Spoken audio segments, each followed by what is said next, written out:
operating system of the universe. It works. I only tell you to try it when you go home tonight, because it fucking works. And what happens if we all do it? Everyone in this room decides to take control of reality.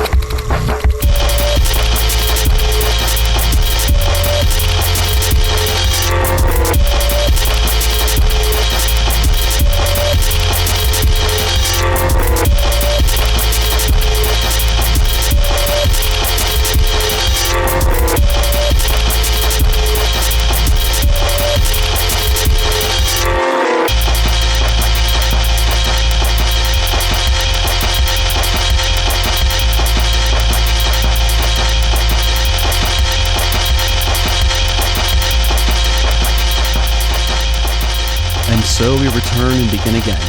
Chaosmagicknews, with support from the Mason and Melinda Lang Foundation, presents the Jack Frostcast, an exploration of Grant Morrison's seminal work of occult fiction, The Invisibles, through the lens of avid fans and newcomers, writers, artists, psychonauts, and perhaps most importantly, practicing magicians. I'm Harry Sunday, your host for as long as you'll have me. Grant Morrison is a writer who needs no introduction, but for The Invisibles, I can at least be brief. For the unfamiliar, The Invisibles was a comic series published by the Vertigo imprint of DC Comics from 1994 to the year 2000. It tells the story of a group of clandestine, esoteric anarchists waging a secret war with the archons of the outer church, extra-dimensional forces who have silently enslaved humanity. Outside of the narrative, The Invisibles is many things. It's a journal or a repository of sort for Morrison's years of otherworldly experience as a practicing magician, a self-described hypersigil in which the twists and turns of the story produced real-world changes for the author, and the comic itself was written as an initiatory experience into an altered and magical perspective for the reader, from Morrison's own proposal for the series. One of the things we should be trying to bring out is the idea of the Invisibles as a group to which anyone might belong. Involve the reader in the process of making him/her realize that she too can join, has already joined the ranks of the Invisibles. Part of what I want to achieve with this title in the long term involves actually changing the consciousness of the readers by presenting them with various techniques and concepts which will undoubtedly alter their way of looking at the world. In that sense, The Invisibles isn't a comic about something, but is the thing itself, and every reader is a potential invisible. If the Invisibles are shamanic terrorists, the comic itself is an act of shamanic terrorism. With this in mind, whether new reader or old, we invite you to pick up your copy and read along with us as the series progresses. Join us in becoming invisible. For a bit of personal history on my part, I was infected by the fringe spirituality bug at a very young age. By the time I was a teenager, I had gone from a chronic ailment to a terminal condition we call being a magician. And a large part of that came, oddly enough, from the medium of comic books. Denny O'Neil's run on The Question got me to research Zen Buddhism and pick up meditation, among a lot of other things. So for me, reading The Invisibles in my high school years produced a pronounced change in me. Some were very explicit and immediate. Some were more subtle and beneath the surface. I've read it a few times over the years. I've picked up a few issues that resonated with me, and I've reread, picked it up, put it down. And I feel that makes me a pretty good median line in terms of my experience with the occult and the Invisibles. But before we go any further, I'd like to introduce the rest of our humble cell and let them fill you in on their level of experience. First, we have Lucian. Lucian, would you like to talk? Hi. How we doing, everybody? How are you getting enough oxygen? Oddly enough, you would think that someone like myself, I'm also a practicing occultist. I've been a practicing occultist since God knows how long at this point. You would think that I'd be incredibly influenced by this, but I more than admit that I've read The Invisibles all the way through one time before we started this. I read it once and I never picked it up again. It was something that had a profound effect on me at the time, and I wanted to do this partly because it was a good excuse to be like, well, like, fuck it, let's go through it again, and with all the occult knowledge that I've gained over the years and the knowledge of years going over me, I'll see what else I can get out of it. Lovely, lovely, lovely. Laverna, how are you? Hi. I am also a practicing occultist, specifically mostly working in the thelemic mindset. I got into this comic because years and years and years ago, this was before I even really got into Magick, was actually the first time I read the omnibus a friend of mine who's really into comic books recommended I read it. I read through it and I was like, I don't know. I don't know how I feel about this. It really isn't for me. And then picked it up years later when I learned about Grant Morrison through Chaosmagick and was like, oh, wait, that's that guy from that comic that like I was like meh about. And then I went back and read it and I tore through them, like absolutely fell in love with it. And that's kind of my experience with it. So read it back to front probably 3 times, I think. Yeah, about 3 times. And then we have Theodora Sphinx. Good evening. I'm reading through this for the first time. Actually, this is my introductory experience. I am reading as we go. So the stuff that we cover today, I've technically read a tiny bit past it. In order to keep up with everyone and make sure I'm staying on the same page, I literally took notes because that's the kind of neurotic that I am. Oh, we did too. Don't feel bad. Oh, good. As long as I'm not alone. I've got several pages going here. It's very exciting. But yeah, I am something of a feral coyote myself. I have been practicing some manner of woo-woo nonsense since the end of the 90s. So the fact that I missed this one as long as I did is probably kind of remarkable. But I am getting into it now. This started because I pitched this as saying, hey, you've never read this. And our last member has read it. Well, you know what? Let him tell you. We have one of many, kingmob. Yeah, so I've read Invisibles probably way more times than is probably healthy for a person to do. But also, Invisibles is great. So read it as many times as you can. You know what? Go out to your local comic book shops and buy single issues and just shuffle them like a tarot deck. And then just read an issue. Probably best if you read it all the way through the first time. No. Just fucking deep dive into it. Oh boy. It's fine. Grant Morrison's not going to hurt you with his narrative. Until he does hurt you. It's I was about to gonna say, don't say that. I was hurt personally by the comic in many places. the kingmob name. May have fucked up picking that as my name, but you know what? We roll it. We ball it. Fuck it, we ball. We'll have to come up with some shorthand so that people are aware that we're referring to you and not the character within the narrative. But Oh, I'm sorry. You're saying that King Mob is not a character within this narrative right now? Okay, that's fine. I think we're all characters within a narrative right now. very, very true. Although you did say something that there is another relevant quote that I want to toss out there before we close out these introductions. Excerpt from the final Invisible Ink essay, which is a sort of the letters column in the back. The Invisibles is a spell. It's not just a comic book. It tells the future. Things happen around it and to the people who absorb it. I'm not lying to you. I present a slice of human experience in this form. I started out writing a story, and slowly, over a few years, the world I live in became almost exactly like the story. For me, that's what gave me this notion. That's what gave me this idea of explore this story, talk about it, have multiple people reading through it, and not that there's anything wrong with just enjoying it as a story. You know, it's a fun story. But if you are willing to open yourself up to the more spooky fringes of it, it can have a profound impact. And just in the gestation for this project, we've had some oddball occurrences happen. And to me, it'll be very interesting to see where it goes from here. And hopefully all of you listeners will open the book, flip through the pages, and maybe the magic will happen for you too. Also, Grant, notice me, senpai. please, Grant. please, Grant, Mr. notice Morrison, me. please come talk to us. I have incessant questions to ask you about panels.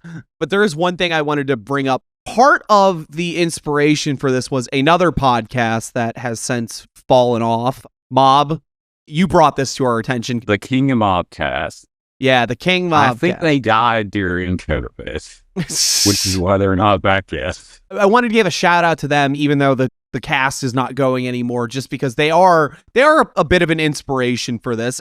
If for no other reason, the fact that it was a bunch of people that don't fucking believe in magic talking about this work of intense occult experience. So hearing the idea of that made us want to talk about it as a group of people that are actually in this, taking it seriously, not just as a work of art, but as a magical talisman, as a hypersigil, as whatever you want to call it. We are funny but nerds, but we are also magic users. Magic nerds. Yeah. Ways to guarantee you never get any of your lunch money ever again.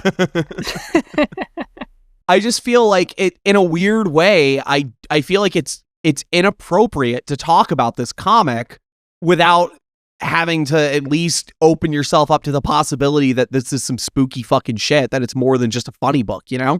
Maybe not inappropriate, but you're definitely missing part of the experience. That's what I'll say. Introductions out of the way. Nothing else to do but crack open this book and dive in. This first episode is going to be covering issue 1, Dead Beatles, and the subsequent story arc, Down and Out in Heaven and Hell. Jack Frostcast. Take 1. Issue 1, Dead Beatles, opens in what I assume is Cairo. There's the pyramids. We are introduced, not in name, but the character of Kingmob is consulting El-Fayed, if I'm saying that name right. And it begins with, oddly enough, the phrase, "and so we return and begin again," as if Morrison understood that this might take a couple more reads. Kingmob is consulting El-Fayed, looking for some sort of oracular sign, something to tell him what direction he's going. He has El-Fayed go out into the desert, and he looks for some kind of omen, some sort of sign, and he produces, real good quote here, "Truth speaks best in the language of poetry and symbolism, I think." And he produces a mummified scarab. And there's a bit about Kefra right at the front, talking about the cycles of the sun going down into the underworld and rising again and all those sorts of things. For those who don't know, Kefra is the scarab god of Egypt. He's associated with the sun rising from the night, scarabs, dung beetles, that sort of thing. It's also one of the 4 sun stations. It's the midnight point in Resh. So it's the one where like the sun has gone completely down before it gets born again. For the non-Thelemites among us, Liber Resh is a practice of solar adorations. At 4 points throughout the day, when the sun rises, when it's noon, when it's sunset, and when it's midnight, you do a particular sort of adoration of the sun.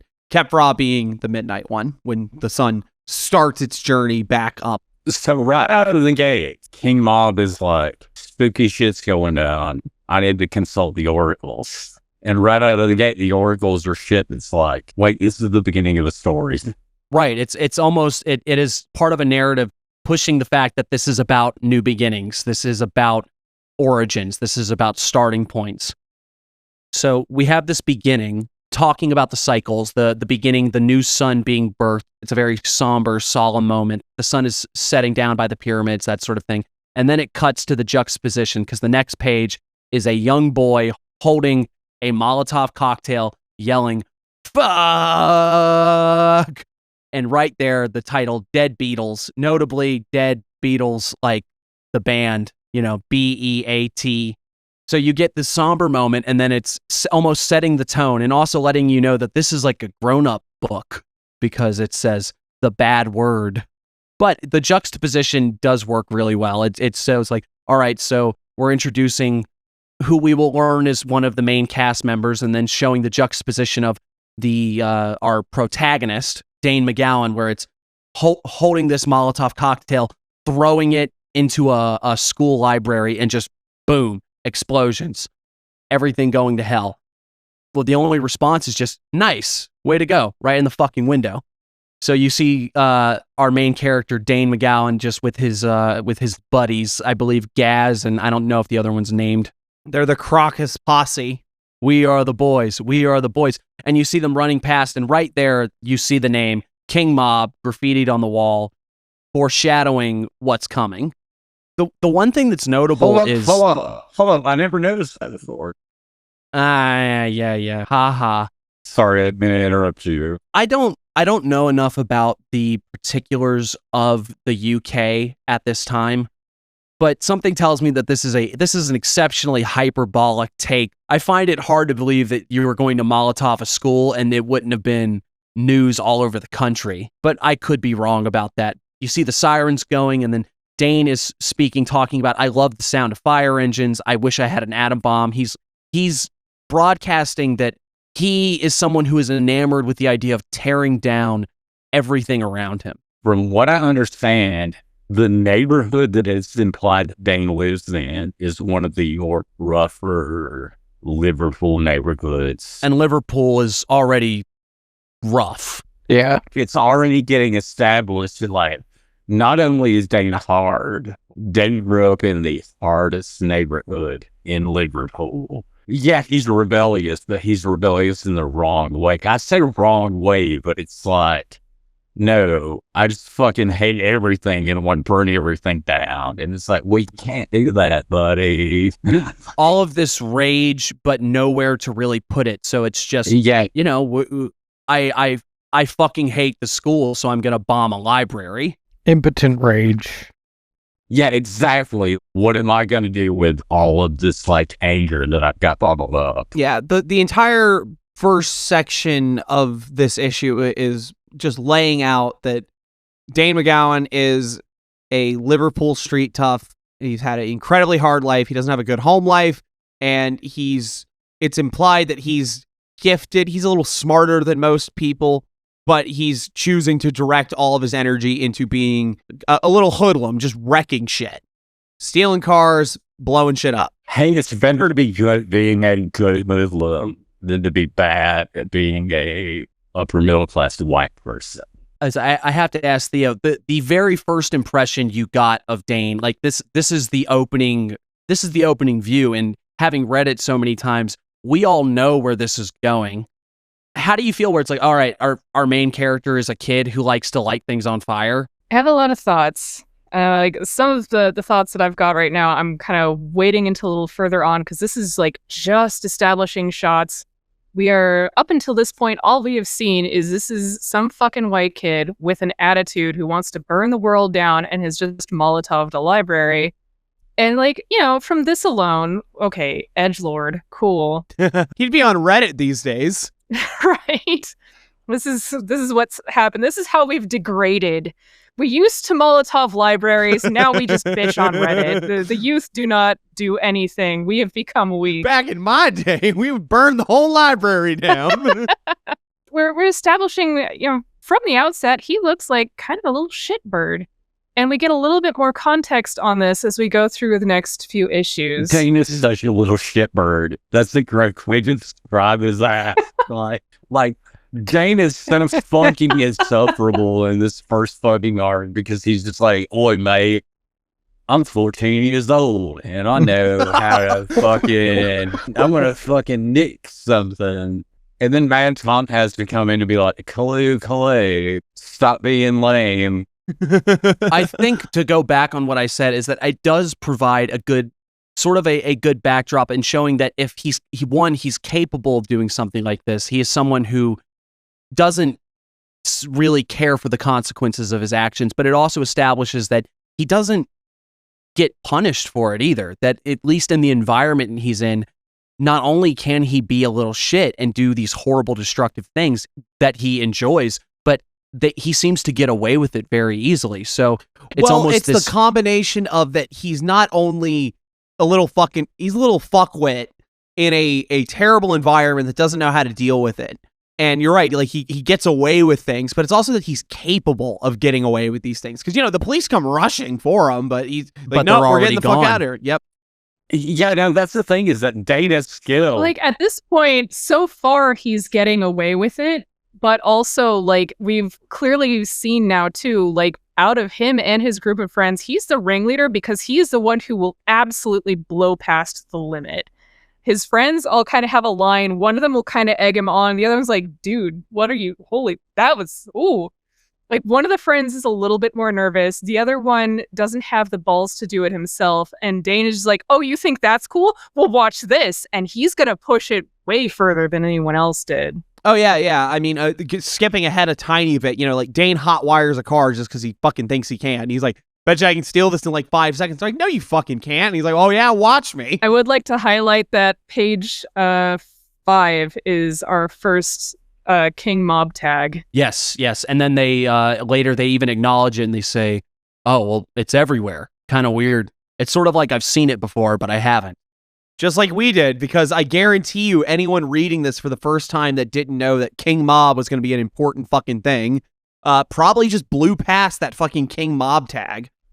They might have seen it, but they didn't think anything of it. They're like, oh, hey, interesting graffiti in the background, at most. And all the ones throughout, like, the first beginning part of this, like, they're just kind of everywhere. When you know what you're looking for, like, on a second read, you wind up seeing them a bunch.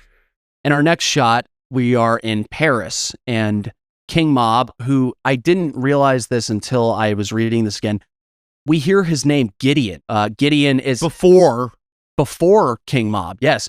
Gideon is actually a reference to Gideon Stargrave, who is a character in a previous work of Grant Morrison's. Who is based off fucking Michael Moorcock. What's his name? Oh, the Eternal Warrior, Yes.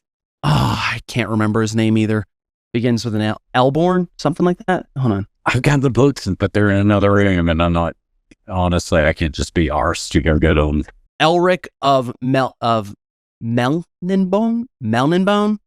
I'm sorry, I am not actually familiar with Moorcock. I know that he is the origin of that lovely, lovely chaos symbol that we all use, but I'm not particularly familiar with him. Hi, folks. This is Harry Sunday, breaking with a slight correction. We got our wires crossed, and while old Elric is another example of Michael Moorcock's eternal champion, the name we were looking for was Jerry Cornelius. But don't worry, we're going to get to that in a later issue.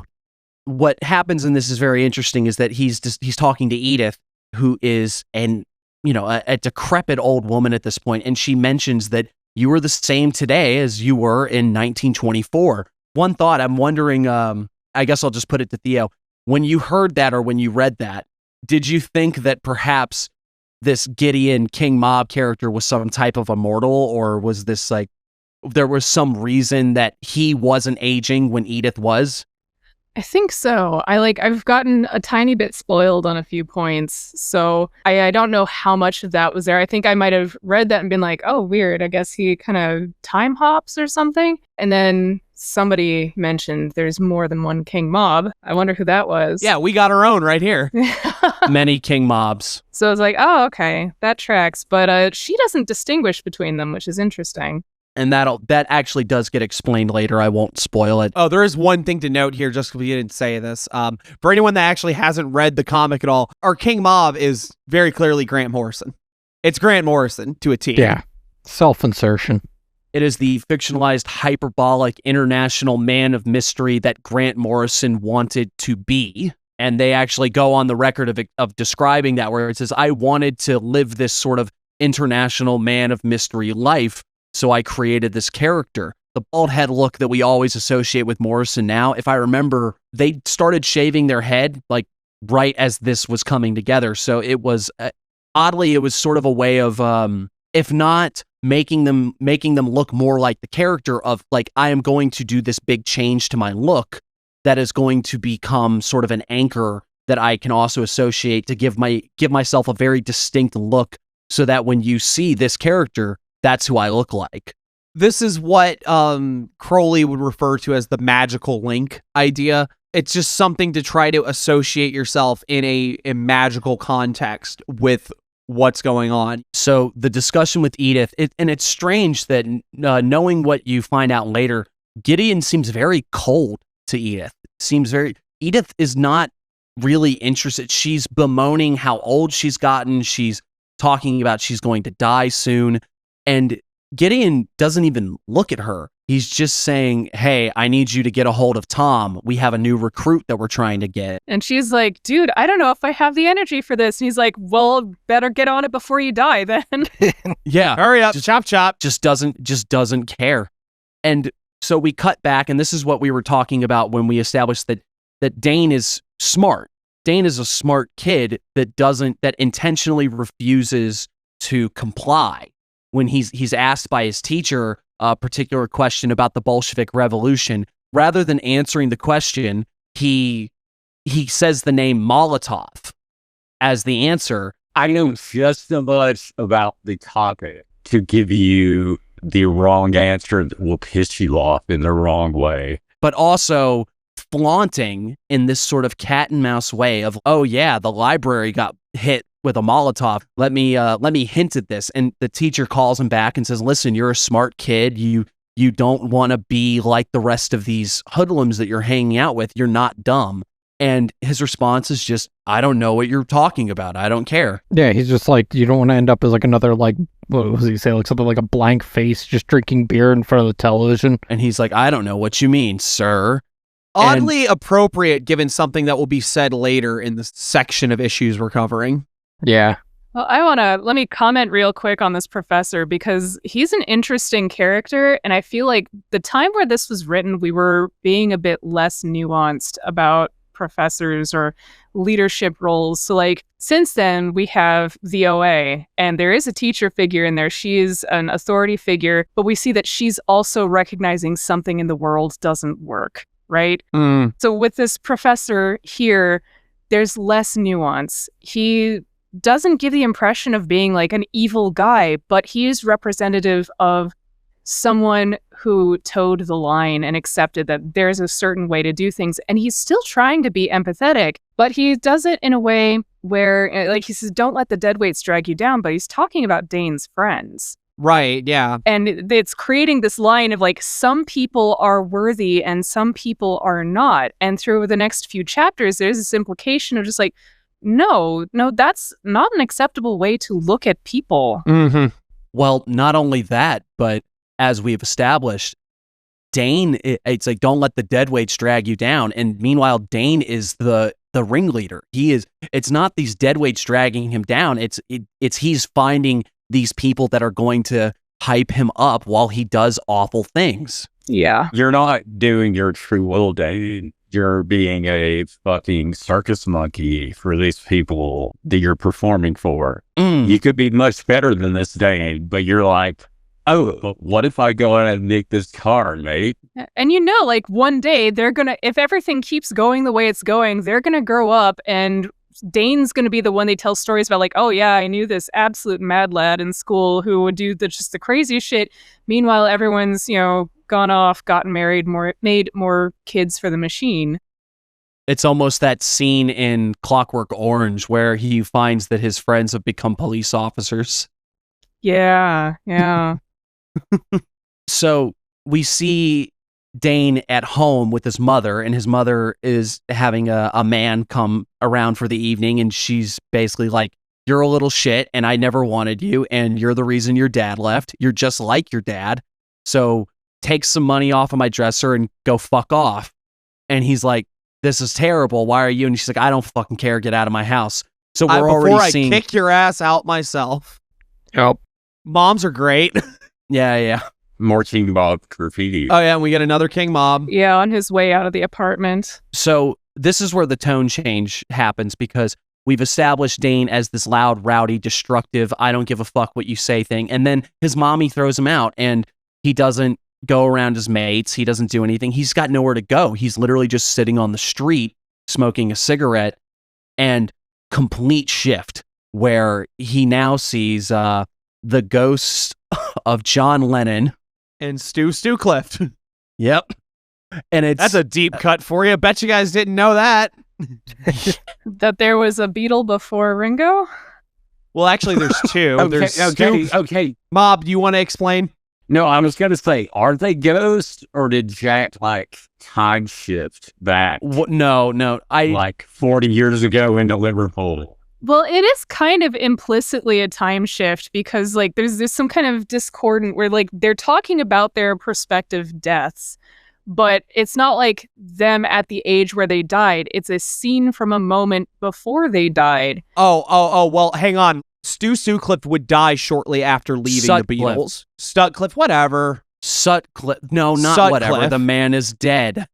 Show some goddamn respect. His name was Stutcliffe. His name was Stu Stutcliffe. His name was Yeah, you're bringing up Fight Club as if I haven't been trying not to bring up Fight Club, because the bitch mom thing comes up. Like this stuff came out before the Fight Club movie hit big, but like there's just definitely this 90s influence where like suddenly men were talking about the fact that they've been raised by their mothers and their dads weren't there, and we're suddenly zeroing in on this cultural influence of divorce on the psyches of the children raised in these households. And here we've got Dane, whose mom clearly didn't want to be a mom and kind of just got left with the kid. And that's the only parent he had around, and dad is gone. And this is, one of those things that gets brought up in Fight Club too. And very appropriate given that our main character of Fight Club is also, the main character of Fight Club is somebody that did what the fucking professor wanted Dane to do, right? He fucking went straight. He became an insurance fucking guy. And then got a little schizophrenic. Just a wee bit. Just a wee bit. Spoilers. Well, I mean, who's amongst us hasn't just like binged Fight Club the last 7 nights in a row? Jesus. So, Can someone check in on Kingmob? okay. Back to our dead Beatles. It's implying that this is the point where Stu said, all right, hey, I'm done. I'm going to leave the Beatles. I don't really need to be in this sort of thing. I do think it's implying that it's a period of time rather than like this is dead John Lennon and dead Stu Sutcliffe. It's a little chicken egg. It doesn't really particularly matter, I think, either. I don't know. I think we're about to get there, but it's Lennon that Kingmob summons. Yeah. Not Stu. No. And this is a moment well before Lennon died. Dane interacts just for the briefest moment and says, like, Mr. Lennon, because he recognizes who it is. And they go, yeah. And they're like, shit, did you hear something? What the fuck was that? And I think that is actually the implication that this is sort of peering into a certain period of time, if not actually time jumping or something like that, but maybe an echo of us rather than an echo of two people, because the Lennon that we're seeing is not the Lennon that was shot and killed, because he was a very different man by that point. Yeah. But they even say, maybe we are dead, John. We could be dead and not know it. And they're like, more like we're fucking alive. And they're just sort of joke around about it and keep going. But there is this either the idea that Dane is someone who interacts with spirits, or he has some sort of psychic phenomena that peers through the veils of time. Then we get our first glimpse of the entity of Jack Frost, a sort of ghoulish, gangly figure that starts laughing and talking to Dane.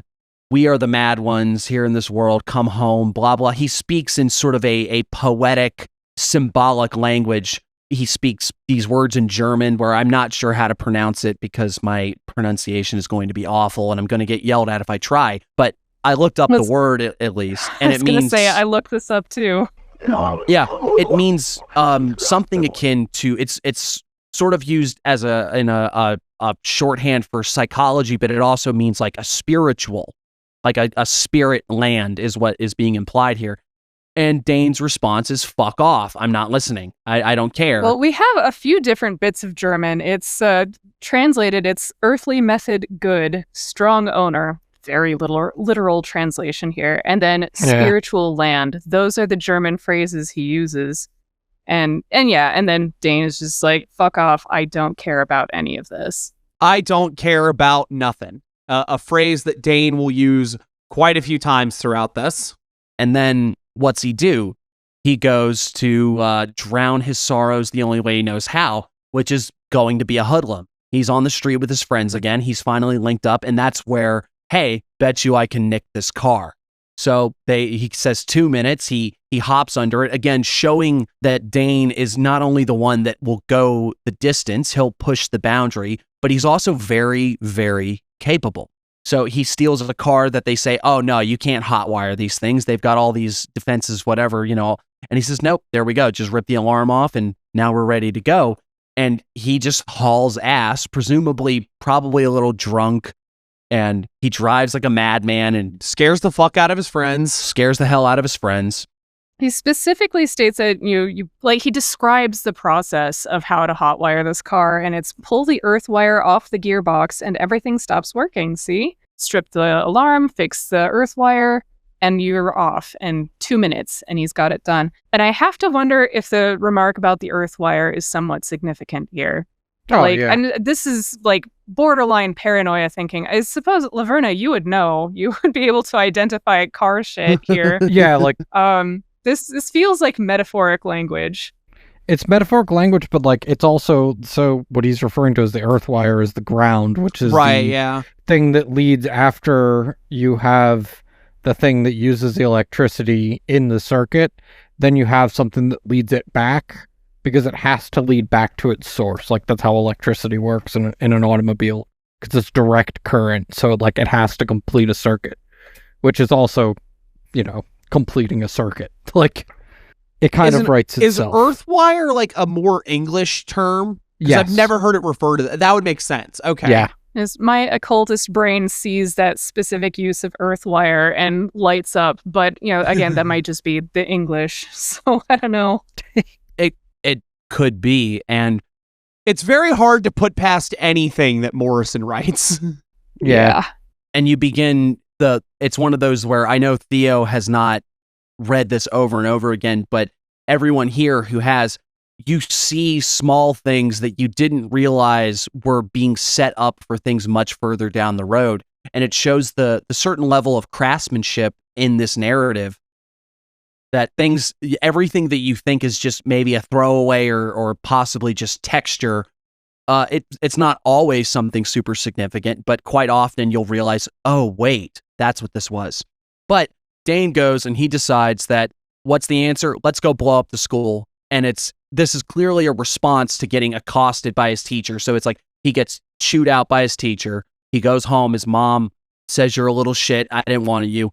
He has this experience where he'll do anything to block it out. So what's the only thing he can do? I'm just going to keep funneling this anger. I'm going to keep funneling this to do a bigger explosion, to burn the whole thing down. And if I can break enough stuff, if I can steal enough cars, if I can hurt enough people, maybe I can prove to myself that I don't care, that it doesn't matter. Yeah. It says, they fill your head with shite in there and tell you to be just like them. And like, this really crystallizes what it is that he's railing against, is he does not respect these people, and they're all trying to force him to identify. Get a haircut, get a real job. That shit. Yep. And speaking of, we go into a psychedelic scene where very explicitly he says, coming up on the sacramental LSD, he describes the process of using ceremonial magic, right? Using pentagrams to banish. He surrounds himself with all of the relevant symbols, and at least in the sort of chaotic approach to ceremonial magic, this is what you do. You find the ways that you are going to, not necessarily doing drugs all the time, but surrounding yourself with all of the relevant symbolic furnishings of something and attempting to call up an almost archetypal experience. And in this case, rather than a god or an angel, he reaches out to the psychedelic embodiment of a big John Lennon head. Which is an actual ritual. Yeah, no, he says, he's like, yeah, John Lennon has all the like aspects of a god. So like, why wouldn't I summon him? Oh yes, the more popular than Jesus line gets thrown there. And the use of language through here is really, that is always a fascinating thing for me. It's as somebody who fancies himself a bit of a creative type, the use of words, that if you can just put the right words together in a combination, they're going to hit something in your conscious mind that is going to unravel certain things and cause certain things to happen. When he goes, the head assembles, condenses, made music visible, music harpsichord, shivering liquid noise, Buddha gong, universal harmonics, monastery, acoustic hiss and drone. It's like, I'm already getting tingles. Yeah, that's such a good line. Godhead made of living music. And there are all these bright psychedelic schemes and all these colors. And he intones all of this stuff, and he gets all of this going to try to get something out of this particular egregore, whatever you'd want to call it. Continually, what we're seeing is Mob is someone who is looking for signs on some level, like, either when it's going and saying, hey, here's the scarab, or this case of invoking John Lennon to try to get a sign.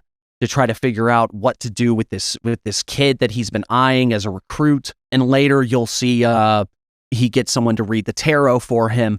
And it's all of these things of trying to get as much sort of non-ordinary information as he's attempting to figure out what to do. But we get the psychedelic landscape and then quick cut back to Dane getting ready to just burn the school down. His friends are sort of going along with it, sort of going like, what, this is way too serious. Now, I don't understand why this is that much worse than bombing your library, but they're getting everything ready. His teacher comes in and he's like, are you guys fucking crazy?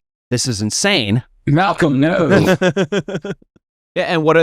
They immediately start beating the shit out of him. Gaz cracks him with the Molotov bottle, and Dane beats the par out of him and says, "It was Kropotkin, and you'll never fucking understand me." It was Kropotkin. I love that line.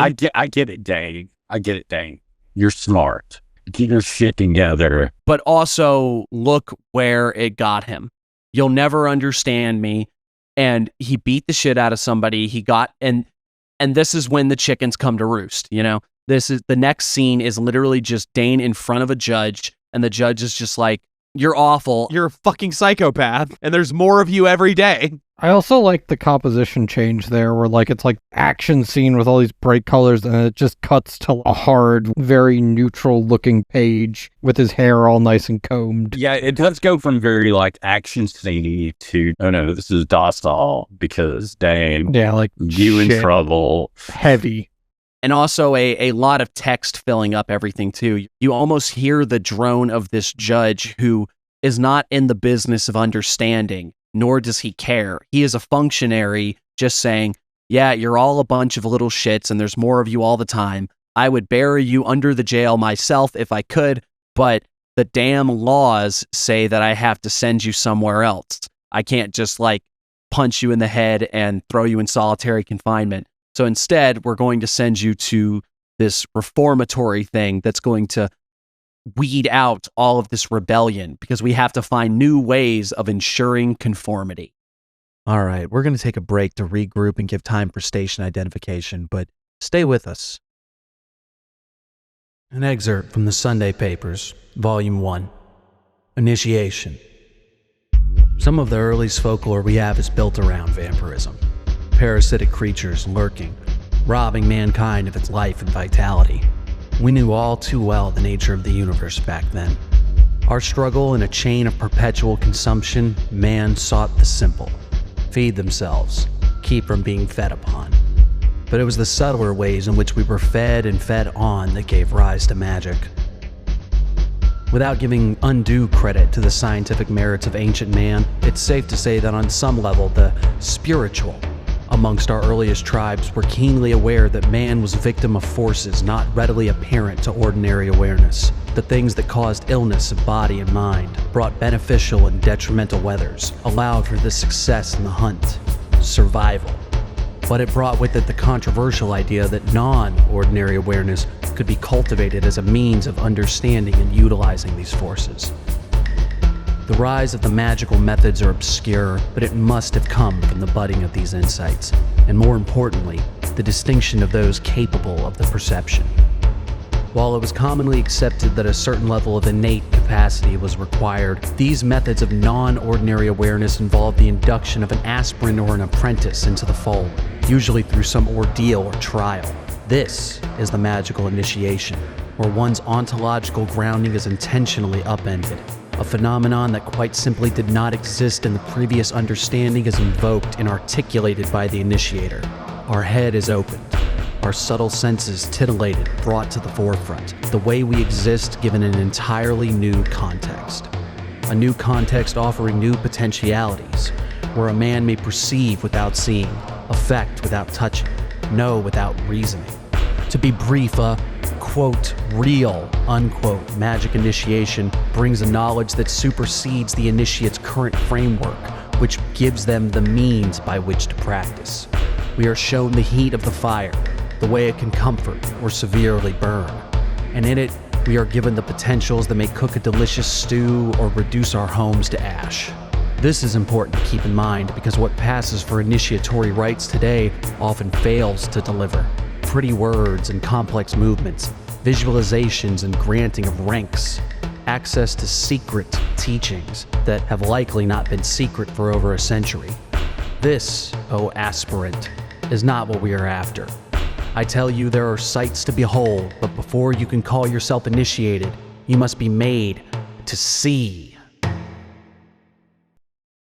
And we're back. Thanks for sticking with us. And the next scene is Gaz and Dane, and I don't think we see the third kid, which is odd. Maybe he had like he had like a rich uncle that bought him out of it. Well, there was Miss Dwyer in there too, as the probation officer. We only see her for the one page, but she comes through and is smiling at the notion of the experimental approach and welcomes him to Harmony House. She has sunglasses covering her eyes, just like a certain other person we'll see in a couple seconds. She even makes the comment of, we find better uses for your energy, which in one way is Dane's problem, is that he's got all of this anger and aggression, but he's also got this drive and he's a smart kid. So in a way you're thinking, oh, this, you do need to find better outlets for what you're doing.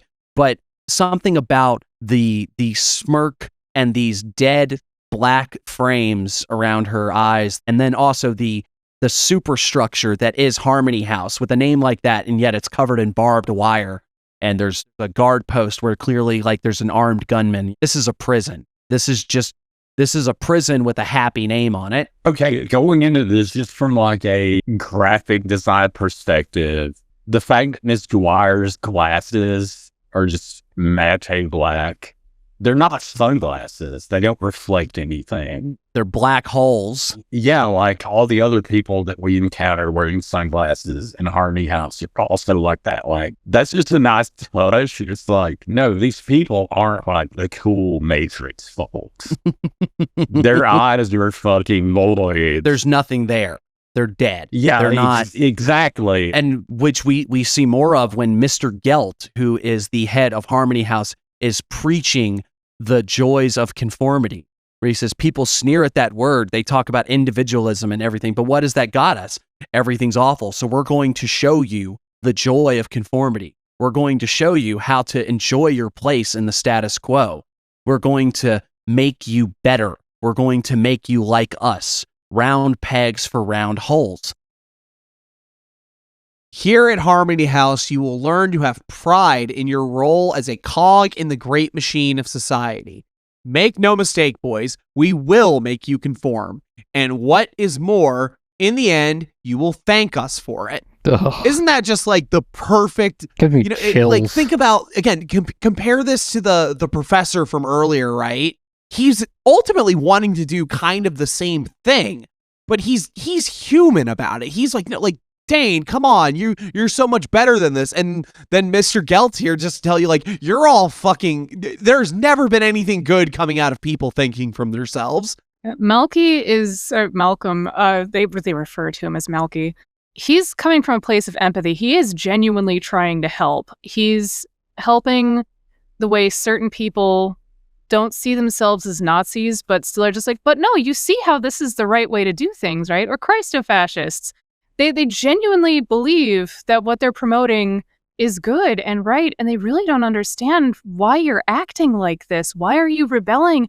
We're just trying to help you. Whereas these guys are like, no, we are turning you into soldiers in the war between good and evil. They don't specify which side they're on, by the way. Yeah. Like, they literally say they will be soldiers in the war between good and evil and against the chaos seeking footholds in impressionable young minds. Spoilers, they're the evil. Shocking. Yeah, they're insisting on order. They're not actually specifying if that's good or evil in these lines. It's some very interesting, dodgy language. There's some very... It's very on the nose what he's saying. I think if this was nuanced, where you thought, oh well, maybe they have a point. Like, even though Dane is a crazy, violent shit, the way the narrative is laid out, you know that you're supposed to be on his side. Gelt is very obviously evil. Harmony House is very obviously evil.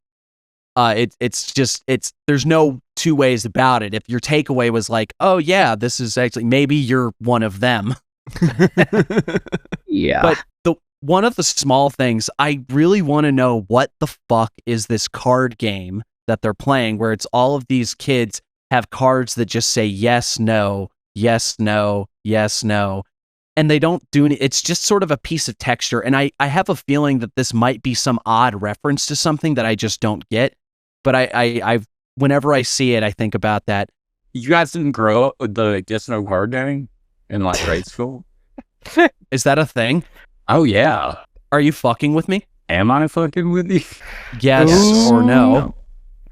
Let me see your card. Okay, let's hang on because you're skipping ahead slightly here. I have page by page notes here. Oh, So- no. Oh, Oh god. Go right there's, ahead.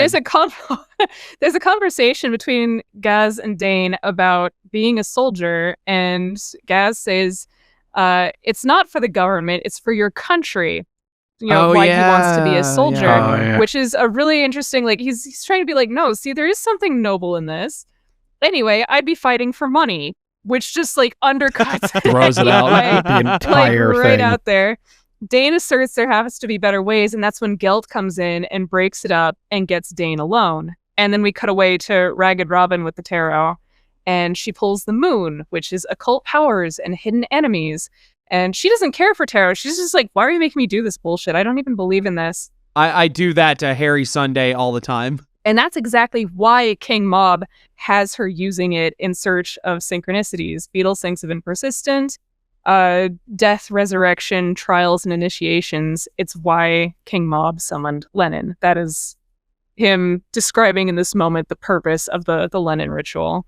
And then Lennon confirmed that Dane's got to be put through the mill to be ready. And then he offers an apple to Ragged Robin.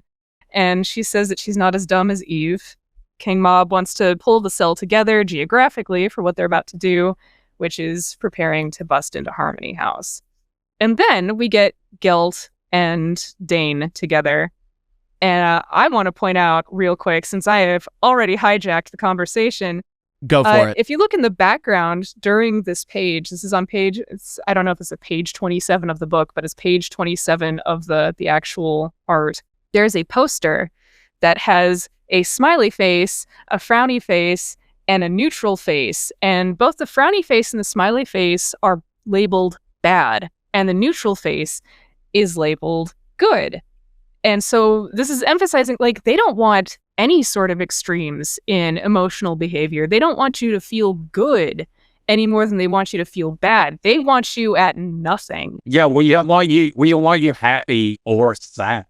We want you neutral. And this is really interesting because Dane has this pattern that's already been established of asserting he doesn't care, he's not interested, none of this really registers to him. He's like, you know, this is the Jack Frost element. He's constantly freezing everything out and insisting on neutrality when clearly he's not neutral. His interest is not No. neutral, but this is his protective measure. He keeps going He's to saying, I that. don't give a fuck. And Harmony House is actually promising him exactly what he keeps insisting on. Dane's behavior throughout all of this is actually guaranteeing that he is going to end up exactly how they want him. That's what it is. His actions have brought him to Harmony House. And like you said, in the oddest way, what they want is someone who doesn't care. Dane's insistence that he doesn't care is a front. It's a lie. It's what he tells himself so he doesn't have to deal with the awful things in his life, whether it's the fact that he has some sort of bizarre psychic phenomena that follows him around, or the fact that, like, his mom treats him like shit. He lives in a society that doesn't seem to understand or care about him, that just wants him to act a certain way. Why don't we just cut it out for you? Let's just make it so that you don't have to care. And living in this culture, like I'm reading this from an assigned female at birth perspective. So like I have a little bit of the outside understanding of this looking in. Of just like, and this happens to women too, but in a subtly different way. With men, it's a lot more aggressive. Just like no one wants to see y'all emote. for any fucking reason. And the only expression that Dane is allowed to have that is safe is his violent reactionary behavior, because, and it's not safe in the truly safe sense, it's just safer than vulnerability. He is doing everything in his power to create the impression of being invulnerable. And that rage is part of that invulnerability. There's no healthier expression. And this, I think, is part of why Invisibles resonates. Oh yeah, Absolutely. no, entirely. Well, Agreed. I don't know about the rest of y'all, and Laverna, you were assigned male at birth here, so I'm sure you have at least some insight to this. But if you don't see some of yourself in Dane McGowan, then I don't know where you grew up, and you grew up in some other culture that actually has their shit together, I guess. Oh God, no! My childhood and home life, not getting into that, is a wreck. So yeah, no, totally get it. Yeah. Former edgelord myself. Just because we skipped over it quickly to the interesting part of the poster, we also get to see that there are people like hooked up to horrifying machinery. Yeah, That's and he's fun, like, oh, what is wasn't that, VR? Yeah, definitely. Yeah, he's like, "Oi, mate, you need VR. I could try some of that, mate." And Gelt's like, "Oh, you In will." good time. Oh, you will. Yeah, that's our first sign that, like, if you weren't already suspicious of this place, but by this point, when the minute you see that, you're like, oh, okay, never mind. This is horrifying. Oh, look, man-made horrors beyond my comprehension. Sweet. Well, wait a minute. This is sus. Just in time for Christmas. As if we needed another reason to understand that these are definitely the bad guys. Gelt leaves Dane, goes to his office, and is met by our first look at one of the Archons, the King in Chains, who is I love the way he looks. yeah, just this skeletal chained figure with these long, spindly hands and a head that is essentially just like, it looks almost like a post with just a big hole in it. And he talks to Gelt, and he's got poop on his fingers. Oh, right. I forgot. Yeah, he got duty hand. What we see is that Gelt is clearly the servant of this thing, but also afraid. The very presence of these things is horrific.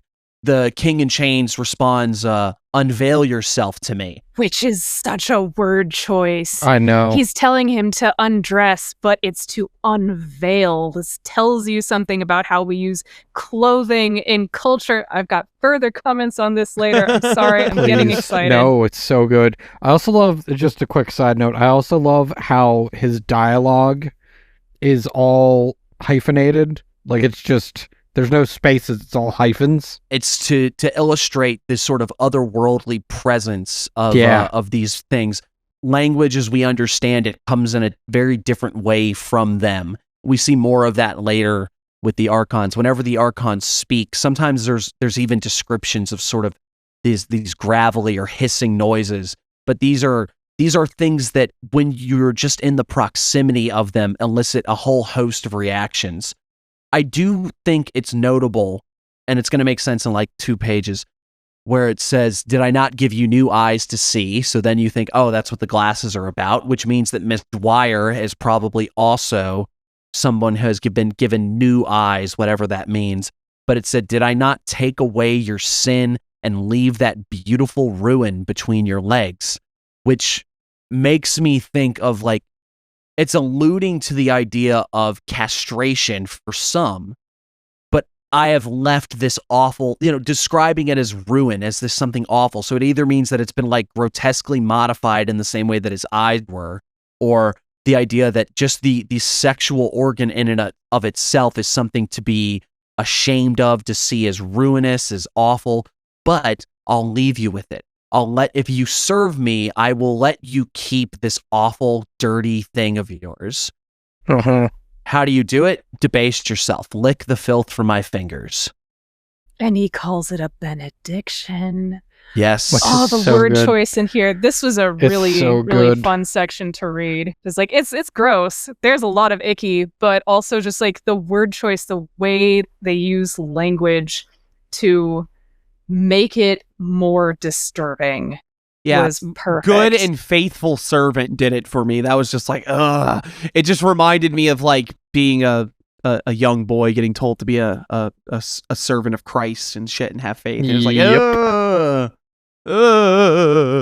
Our next scene is Dane in the throes of some sort of nightmare. And again, we get these, just the use of language to elicit, like, there's already the image, right? You're already seeing, but Morrison has decided by the use of these particular words to try to really sell the experience that you'd be having. Panic behind raw, peeled walls of somewhere, footsteps, clatter, clatter, enamel tiles, bone rattle of his eyes opening, scared, so scared, fused lights, run, run, run out, his shadow bomb siren rising, siren sounding. It's good. It's amazing, right? It's almost, if you did not have the art go along with it, just hearing that is sort of getting you there, you know? It is inducing this feeling of almost fevered dream. But Dane snaps to, and there's an alarm going off. 5th time tonight. So he wakes up in this sort of just lucky timing, that sort of plot armor. But I think the implication being that Dane, having these sort of psychic sensory experiences, he knows what's coming, even if he doesn't know. But they're going to collect him along with some other boys, and they're doing God knows what to them. He's not certain yet, as he leaps out, ducks the men, and he finds Gaz. And Gaz is laid out on a stretcher. I want to say real quick, I think 5th time tonight implies that this has been separate members of the cell busting in at different points. I have never considered that. And Yeah. No, the only problem is that 5th time would mean that they weren't short one member, which is what they currently are. But they might have triggered it on purpose to get Dane to wake up.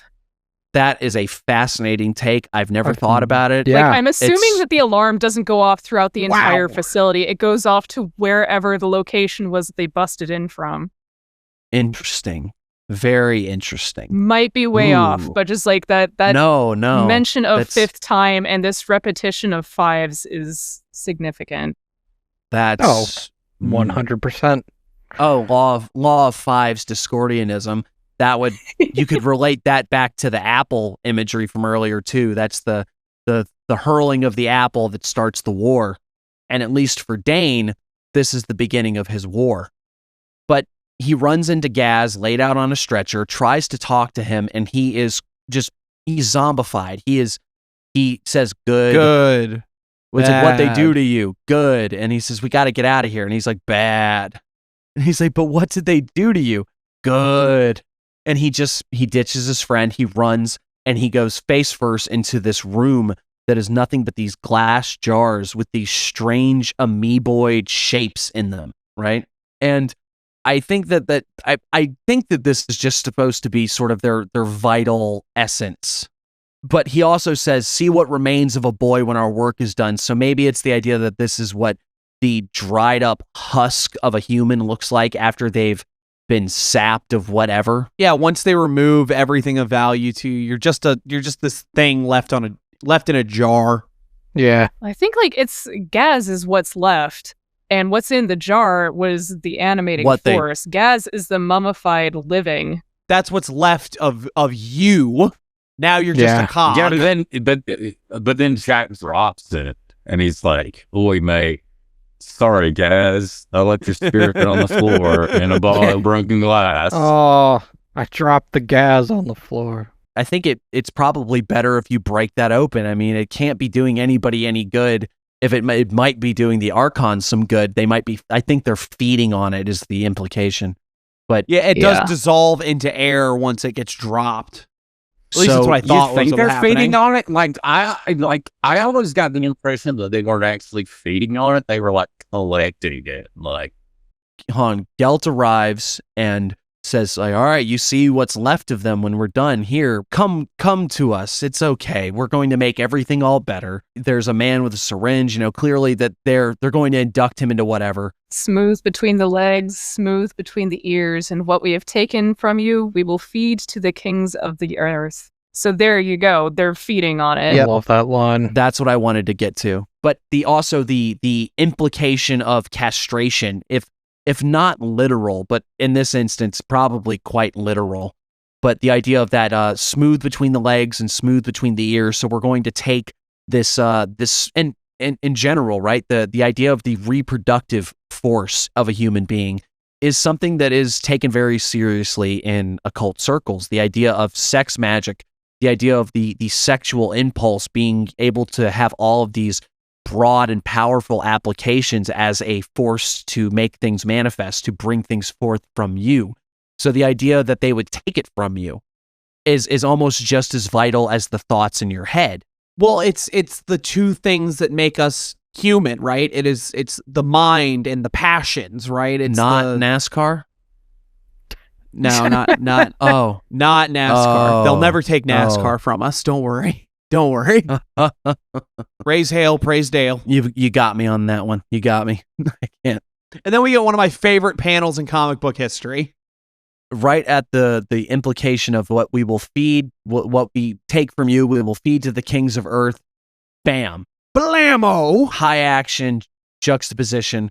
The tension breaks in an eruption of violence as Kingmob in this it looks almost like a scuba mask with like a mane coming off of it. It's like a Yeti with like a fucking face shield on. God, I love King Mob's mask so much. Like, It's such a cool look. it's fucking amazing. Not enough of it. No, I know. Unfortunately. Much like the Jack Frost gangly entity that appears. Really, really strong opener. It was really cool looking, and you don't see much of it after Volume 1. Honestly, about halfway through Volume 1, you stop seeing it, and it only shows up, like, I don't think the Jack Frost entity shows up at all after Volume 1, and I know this mask only shows up a handful of times, which is a shame because it's very, very distinctive. It's a great look. It would look good on screen. It would look good in a video game. It would look good in all sorts of contexts. It's great. It's just as iconic as any other oddball action murder machine could have, you know? But he immediately starts shooting. Just blows the crap out of these things. And it's just like at that counterpoint to smooth between the legs and smooth between the ears. Kingmob, nothing but headshots and crotch shots. I love that. I love that part. Like the first dude just gets shot right in the I crotch. have one question for everybody. Why do you think that Mob didn't just immediately fucking shoot Gelt in the face too? Because Mob likes being cool. The thing about King Mob is he's like, I want to say a slick line before I murder your ass. King Mob can just kill anyone that he wants to. But he wants to be like nice and smooth before he pops fucking Jeff Bezos in the face. But we also find out, like, it's described shortly that Gelt and his ilk, they can kind of just have themselves transposed into new forms. So, like, he doesn't need to get a move on and make sure this guy gets killed. He's gonna pop up again eventually, he assumes. Well, the issue is that after a couple headshots and very hardcore action movie lines, as you murder more men, Also, crotch shots. there is the very strong thing of smooth between the legs, smooth between the ears, and then dick shot, headshot. It's a really good link. Very not smooth. I feel ashamed I had not picked up on that until it got pointed out. Really? But My Yeah, balls, my fucking balls. Get a doctor for fuck's sake. I just love it. I just love that because it is some of the best writing I've ever seen. Because you know, no, how many crotch shots have you seen in a movie? Well, I mean, Yeah. correction. How many shots to the crotch have you seen in a movie? That is like RoboCop. that is the exact reaction somebody would have to getting shot in the balls. You'd be just like, just somebody help. What do I do? Everybody got a plan until you get shot in the balls. That's all I'm saying. oof. The one thing I will say is that it really doesn't make sense that he pistol whipped Gelt, shot a bunch of guys, and then turns around and it's like, oh no, I do have to go kill Gelt, because he goes screaming looking for him, and there's a face-to-face. Oh, yes, the usual pathetic show of bravado. Don't you know this facility is only one of dozens? Invisibles? Soon you will beg us to teach you the mysteries of submission. So that's the first time we hear invisibles, and then he says, let me show you my eyes, and his response is, just shoots him in the head. So you find them, I'll look at them. Again, action movie lines. It's great. But I am now wondering, why did you pistol whip this guy and then turn around and be like, oh shit, I was supposed to kill him, bruv? Maybe, just maybe, it was because there was a bunch of fuckers with guns coming for him and he had to take care of all of them first. And then he was like, no, now I'm going to go shoot the fat boy. Yeah, Gelt wasn't actually armed. Okay, it was literally because it was the narrative. Kingmob is like, no, I'm spy guy. He's a fucking ham is what he is. You don't understand. There's a powerful magic in me being a badass. Yeah, no, I've got... can't just kill this motherfucker. I've got to say a one-liner before I kill him. And you know what? I get it. I love the bit. And Kingmob's committed to us. We know. Commitment to the bitment. All right. So, Mob... Wait, no. Real quick. Goodbye, Mr. Chips makes me laugh every time. I don't know why, but I really think that's funny. Just action movie one-liner after action movie one-liner. But to top it off, Kingmob, being almost everything Dane probably wants to be, produces a grenade, which is probably one of several, because when we pull away, Harmony House is burning to the ground. And he talks about, yeah, a lot of them will probably die. They'll probably round up some of them, but it doesn't really matter. Dane asks, who are you? And he says, you know my name. Let's go. As he's walking away from the sign on Harmony House, he has spray painted Kingmob over it as if to confirm that the thing they've been drawing your attention to, yeah, there was a reason for that. This is indeed Kingmob. This is the reveal that this has been Kingmob the whole time because no one calls him Mob until now. Yes. And then we get where they mention Gelt.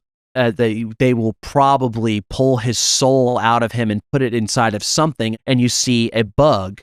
Is it supposed to be a beetle? Like, it doesn't look super beetle-like. It looks more like it looks a like a roach. Yeah. But I think that I thought that maybe there was sort of a round circle there of like the beetle as the thing that carries the light begins the cycle over. But instead what happens is this bug flies up. It's glowing green, very obviously, as he's describing. Oh, they might put it in like a critter or a bug, just waiting around till they can put something else into it. And Dane doesn't even notice it, just stomps on it and walks away. Yeah, no, Dane's like, I don't even give a shit about this man. Yeah, he says this is all fucking crazy, and then as he's stepping on the bug.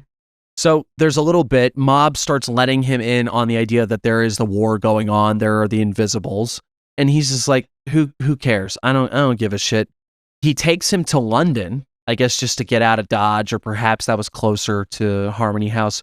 He uses the phrase, you're still stupid enough to think you're invulnerable, which, like we said, that is kind of his MO. Yeah. They start talking a little bit, but Dane gets caught up looking at a car, turns around, bam, he's gone.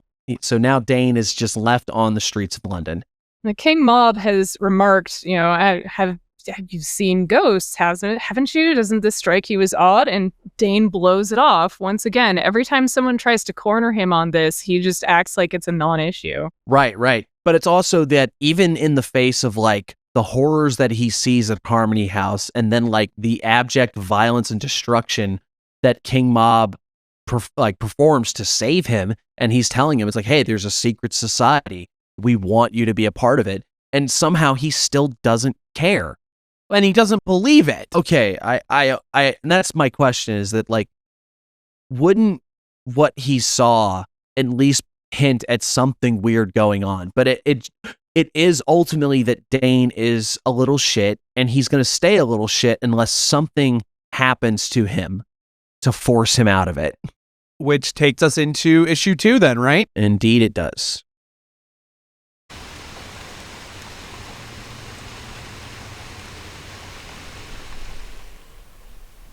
Hearts, stars, and mushrooms, clover, and new moons. No, that's not right. How's it go? How's it going? Ducky. No. Peachy. No, those weren't on the list. But they suit the mood, don't they? So, okay, pink waterfowl it is. No need for a new set of sunglasses. The heart-shaped ones are still fine, but who could say no to stars? Pick a color, blue or orange. How do you want to see the world today? What contrast do you want to make? Orange stars. Let's keep it sunny side up for now. Hearts, stars, and dead men's fingers fruiting in the graveyard lawn. It's errand day. Pocket full of pennies and 4 tarnished dimes. Pendulum points to a welcoming plot. The deer and the dead don't bat an eye at trading a fistful of coins for a fistful of dirt. Nary a 4-leaf clover in sight, though. Never is. Nary a new moon either, but that's as it should be. Crossroad kids make their own luck.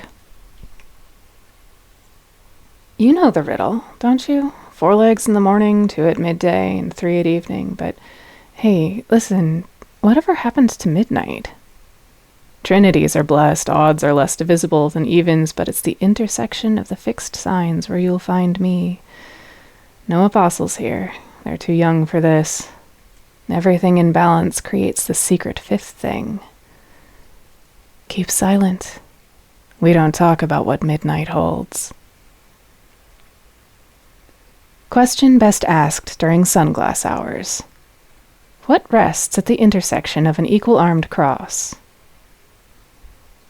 Chill, Theo. Cool it with the number games. We are all one. Separation is an illusion. Well, sure. But it's the only game in town.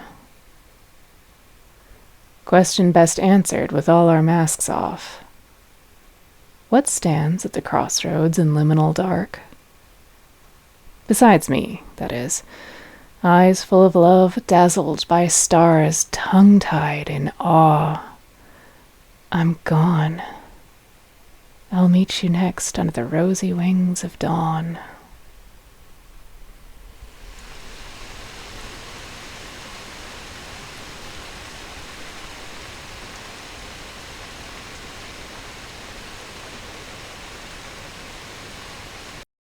In issue 2, part 1 of Down and Out in Heaven and Hell, we see Dane is now living on the streets. He's looking quite gaunt. He has this sore at the edge of his lip, which might be herpes. It might be just a cold sore, that sort of thing. It's the idea of showing him looking hungry, cold, diseased, just having an overall very rough time. He's begging for change on the side of the street. And no one cares. Everyone walks by.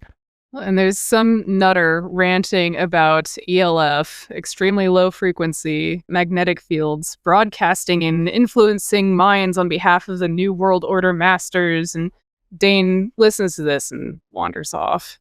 Much in the same way that when Mob told him about the secret conspiracy and the invisibles and stuff, it's very implied that this man is just a crazy who cares, but maybe it's supposed to be hinting at something grander or stranger, or maybe just the sad reality of like living on the streets of London. It's something that sounds an awful lot like what we've been talking about. We're all receivers, like cheap radios. They've tuned us in and they're making us play their music and we don't even know it. We think our thoughts are our own, but let me tell you, they're not. Also, Dane is a very strong-willed individual, and so him even getting the slightest inkling that someone's like, this is how you should think, Dane's like, actually, no, fuck you.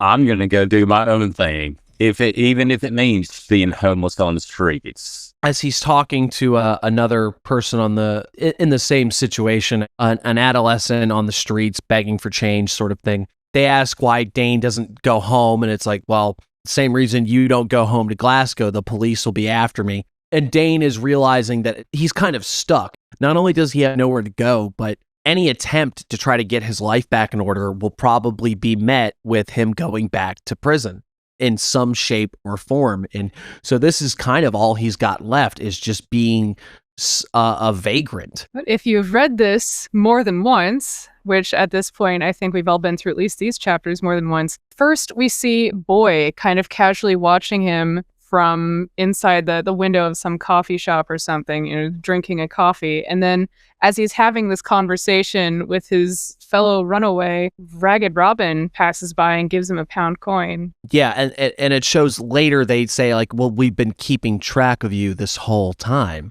So, and it makes sense, but you get to see the members slowly being presented from a first-time viewer. Like, you won't catch it, but once you get a couple issues in, you'll go, oh, all right, this was being set up. Oh, yeah, it took me an exceedingly long time to actually realize that was Robin. Yeah. Yeah, who's that fucker Boy and a Ragged Robin? Crank's dropping all these new characters on me. It's almost like this is the introductory issue. But more importantly, one of the greatest characters in the entire run of the Invisibles is introduced. Forth from my far and darksome cell, or from the deep abyss of hell, Mad Tom has come to view the world again, to ease his poor distempered brain. But it's great. We get a crazy homeless man called Mad Tom. Oh, Christ. Mad Tom. And they just says, like, just act like you're asleep, ignore him, he'll go away. And he just talks in these Shakespearean soliloquies, just saying all of these things, and, like, yells a little bit at him, he laughs, he just wanders off saying crazy stuff. He's like, what the hell was that? And he's like, that's Mad Tom. He's just nuts. He's just fucking crazy. He's a pain in the ass. Fuck him. Now, here's something I want to bring up, because obviously we all know where this issue is going. We know what Mad Tom's about to become. I wanted to ask, did any of you have a Mad Tom in your life? Were any of you, like, had your eyes open to magic from some fuck all crazy person you thought was nuts? Because I did. Not precisely. Not in those. Like, I was in middle school and dabbling in witchcraft as a young AFAB is wont to do. So, like, we find our own ways in, but then, like, along the path, there have been occasional moments, going to pagan gatherings in the woods or whatever, where someone starts going through this shit and just, like, stuff starts popping off around the fire. And it's pretty cool. Going back through journals and rereading about it later, just like, oh, holy shit, that was some pretty potent stuff, wasn't it? But nothing quite Mad Tom level precisely. You find your teachers, but your teachers these days probably at least have a house. Well, hopefully. I think, and while I know you have your sort of like this was someone who is my Mad Tom, you can meet these people in your life. I think in a certain way, though, what Mad Tom O'Bedlam actually represents is something far more archetypal. It's almost like Merlin in old Arthurian lore is described as being somewhat of a madman. He is someone who is both of the arcane knowledge, but also somewhat of a wild man to an extent, is that he is someone far removed from society. And that is the source of his power. It is because in the same way that in some of these sort of indigenous cultures, you have the sort of the fool almost that is also like the spiritual leader, or the types of societies where, like, there would be the sorcerer or the medicine man or the what's the word? The shaman is what you're looking for. But yeah, well, Hermit. I need to drag this up since we're already talking about it. There's definitely a moment visually later on which kind of echoes this, but Mad Tom is someone reflecting on things and teaching the young. And this is, what the Hermit does. The Hermit looks backwards and holds up the light for those who are heading his direction. Right. There's a few tarot card moments in this. I have no idea if Morrison was deep in the tarot by this point. I'm sure they were. Oh, yeah. Like, he's got big Hermit energy, and we've got a few other card moments throughout these chapters, but in particular, Mad Tom's hella Hermit. Right. And before we get there, we have to see Dane being a fucking little shit for a moment again, so we'll get to that. Yep. Get used to that. It's not quite It's not quite the same now. What it is it's Dane at his breaking point once again, having no options, having nothing to do, seeing the world that doesn't care about him, that shows all of these things that you're supposed to want. He looks at a storefront window and he pitches, what is it, like a trash can or something through it? Yeah, it's a trash can. Well, and what's interesting here is that we just listened to Mad Tom list a bunch of sins that he's warning you against. He's quoting, I think, Edgar from King Lear. One of the things that he warns against is proud array. It's the attachment basically to wearing fancy clothes, which is, this is the unveiling thing from earlier, just like, warning you off of your proud array. And then he sees these fancy high fashion clothes in the window and he just boils over again and hurls a trash can at it.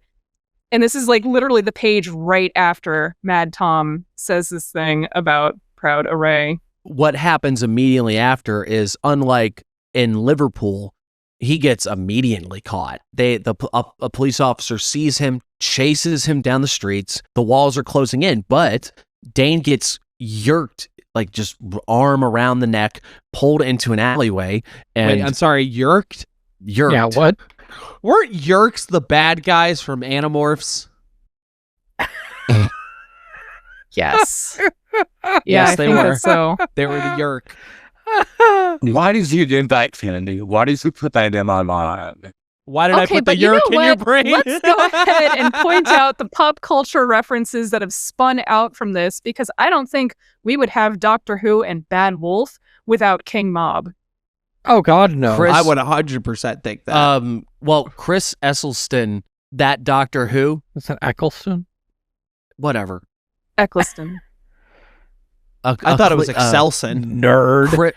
Chris Ecclesiastes. That Doctor Who. That Is Doctor Nine. Who. Ninth But y'all Doctor. guys know that one guy. Y'all guys know that one guy that played Doctor Who, right? All of them. I'm sure we could. Anyway, what did 9 do? Well, that entire character reeks of that sort of King Mob. He's got the bald head. He's got or at least the shave down. He has a more distorted accent. He is someone who is much more ruthless. There is the instance of the psychic paper that gets used, which is something that happens later in the Invisibles. It's not super plot centric, so I don't feel bad about spoiling it, but that's one of the things. And there's just this odd influence of this King Mob character on this particular iteration of the Doctor. Again, with King Mob's sort of wobbly time aspect. There seems to be like just I don't think it was explicit, but I think just somewhere on the fringes, a lot of that got incorporated into this version of the character. Just to pull a thread here real quick, the Doctor Who stuff is like intrinsically tied to like all the Discordian, all the like chaos magic stuff. Like look at like the KLF and like how much like Doctor Who is tied to that. It's a part of it. It's 100% a part of it from both sides. And it all feeds into one another. Yeah. It feeds back into itself. But what happens is Dane gets yerked into the alleyway. Tom tells him, "Hey, just shut up. Don't make a noise." The officer shows up, looks dead at them, and he's like, Did you see a boy?" And he's like, no, sir. I don't know what you're talking about. If I see him, I'll send him your way." And the cop just walks off, and Dane is just standing there, plain as day. And he's like, how did that happen? And he just says, "I made you invisible." Bang, right there. Hey, they said the name. Well, it's funny because it's in this sense, it's like, yeah, I made you invisible so that you could not be seen by this officer. But what he's doing, he's telling him, this is what I'm doing. I am your initiator. I am the one that is going to show you the way. And he says it's magic. So he's laying it out. He's telling him immediately, this is what's going on. And then Dane does what he always does. He goes, "You're fucking crazy." And he's like, "All right, well, don't worry about it. If you follow me, you'll be crazy just like me." But it's the first person that has shown him any real kindness in all of this. Someone who has at least since he's been homeless, the first person to show him any sort of kindness, but also very mysterious, very uncertain. And he just goes like, all right, what are you, hey, are you scared? What's going on? Why do you want to follow me? And he's like, I'm not scared of nothing. And he's like, well, you will be, you know, Yoda. You will be. There's an interesting moment here. I think this is the first time that this pops up, and it happens a few times. I don't know if this is just a linguistic quirk out of England or if this is intentional to the character, but Dane starts referring to a self plural. He says, take your hands off us. And this happens, variations on this happen on a few different instances, sometimes right after he's just said I, or he's about to say I. There is this sudden, like, split self that he starts referring to, and given circumstances, I think this might be relevant. I do know for a fact that is an English language it's an thing English as well. whatever. But I'm not discounting it. It's hard to discount anything in this. It is an English thing, but it hasn't happened until this moment. Interesting. True. There's been multiple instances where he could have been just like, you know, take your hands off us, get off us, that sort of thing. But it's not until he's talking with Tom that you start seeing him use this. Tom gives him a demonstration of his magic again, but this time much more subtle. Sir, you have a kind look in your eye. Give us some money. And I'm an he even alcoholic.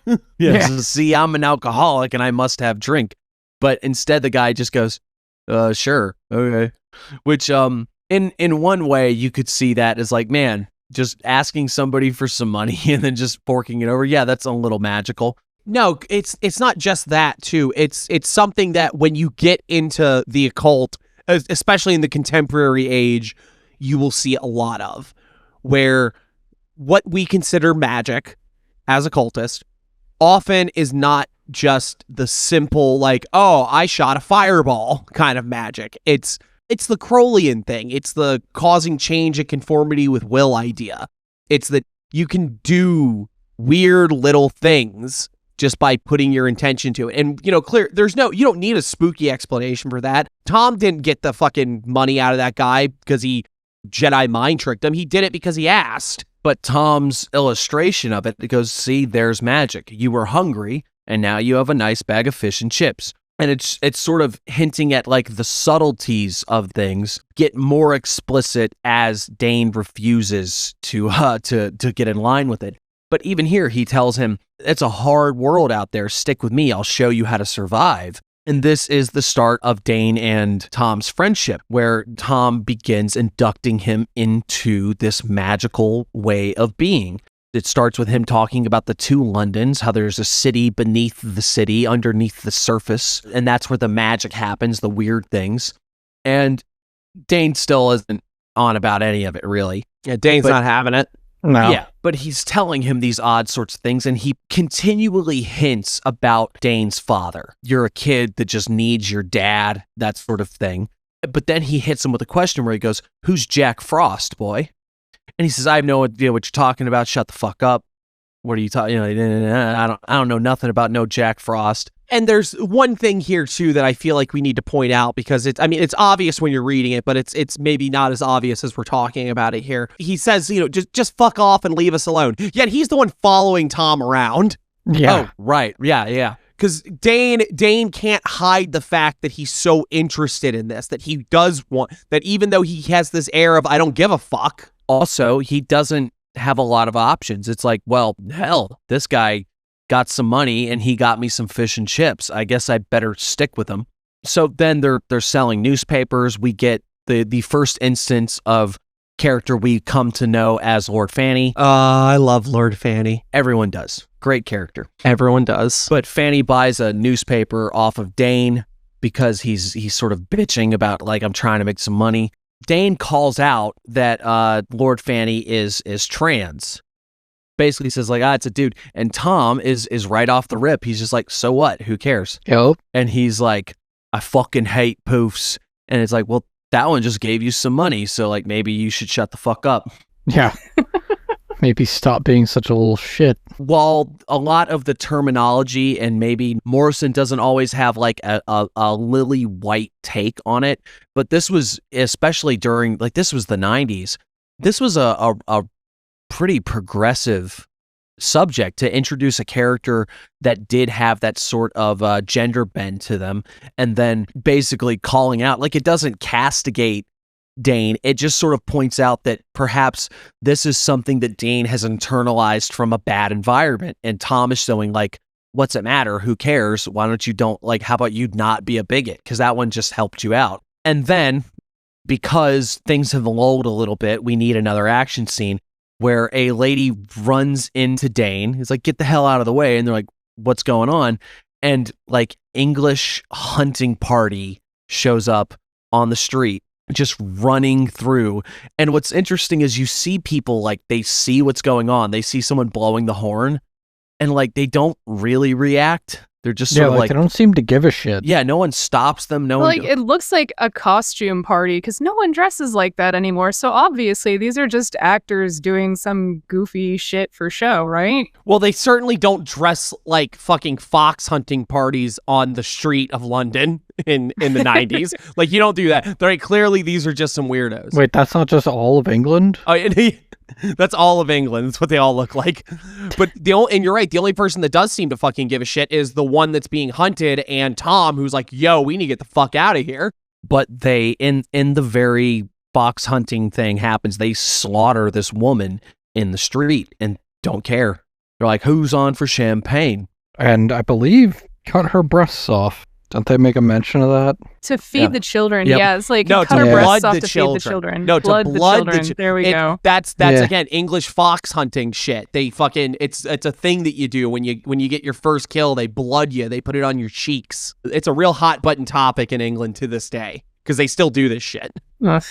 Trauma. It's hinting at sort of an insidious, and it's very class apparent what's going on. It's the idea of like the aristocracy, the movers and shakers, the what British going through and killing a homeless person. Yeah. It's very on the nose. If you can read just the little, if you just have slight context, you're like, oh, I understand what's going on here. It's showing and re-emphasizing that Tom and Dane are on the very bottom rung of society, a society that openly hates them, that once you refuse to fall in line, after Dane was given all of these opportunities to fall in line, he is now a complete undesirable, where someone like him can be killed in the street and nothing will happen. As we move on, Tom is further inducting Dane into this sort of magical lore about the city beneath the city. Yeah, the buried London, he calls it. The subway tunnels, the dark. And he shows a sort of like shrine, temple, totem, guardian that sits at this one particular part of a tunnel. And then we are introduced to the blue mold. So Tom takes him to this sacred space, says if you smoke this blue mold, you'll be able to see what's going on, the secret hidden London, the buried London. And he talks about Luan Dun, which is the city of the moon, which is the other tarot card that has been relevant. Right. The moon comes up at least a couple times here. That's what Ragged Robin pulls. Yes. Yes, and the scarab itself earlier is also in connection to it. And this is what the trial, as it were, the mill that Dane has to be put through. You might have assumed in the first issue that it was he had to go into Harmony House and see like the really awful shit. But what it actually is this is the MO. This is the means by which Dane will be recruited. It's like you have to put him in a dire situation where he has to turn to someone who is going to show him the way. And that's what Tom is. Tom also mentions a tunnel wherein there are strange lights and spires. This casual mention of this is really interesting. It's just like, it's down the other way, but that's not the way they're going today. Mm-hmm. Which is wild. I believe he says later is what you'll follow it down one day and see it. So through the use of psychedelics, or what is implied to be a psychedelic, More on that later. Dane has these oddball experiences of what at first seems very drug-like, but he sees more graffiti, and we see the word Barbaleth. And then he sees what are like the typical gray aliens. He has a lot of snapshot visions and stuff like that. There's a red light, there's an orange light, and there's a green light. And it's Yep. stop, wait, go. Before he knows it, he's back on the street, not quite sure what has happened.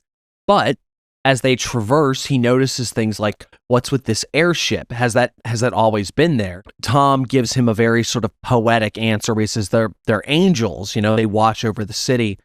But what Dane begins seeing is a face of London, an experience of London that is not the London that he is accustomed to, that through the use of this blue mold and Tom's yammering, he is now seeing things beyond the crazy visions or the sort of ghostly experiences he has. He's now being shown a world as described by Tom. He points out this giant statue, and it's like, look, Horizon, deadly black and chains bound. That's a William Blake thing. Yeah. Is this connected to the King in Chains? Like, is this like another iteration of the same dude? No, I think what it is because Horizon is, well, I guess in a way you could look at Horizon almost sort of like an Archon type demiurge-like character.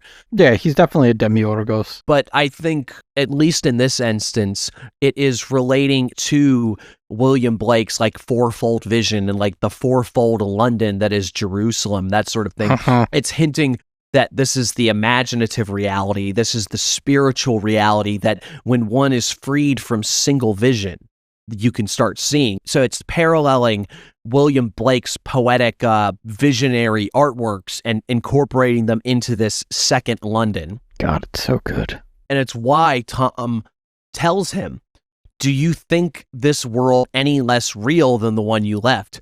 Everything that ever happened to you is real. Even your dreams, them most of all. Yep. It's describing this breaking away from what you are told is real, the thing that you were forced into, the round peg in a round hole, and showing that there is a world beyond. There is a magical world. There is an occult world. There is a world of imagination. There is a world of spiritual experience. There's a world of visionary experience that you are able to peer into, at least in this case with the use of the blue mold. And then we are shown Canary Wharf.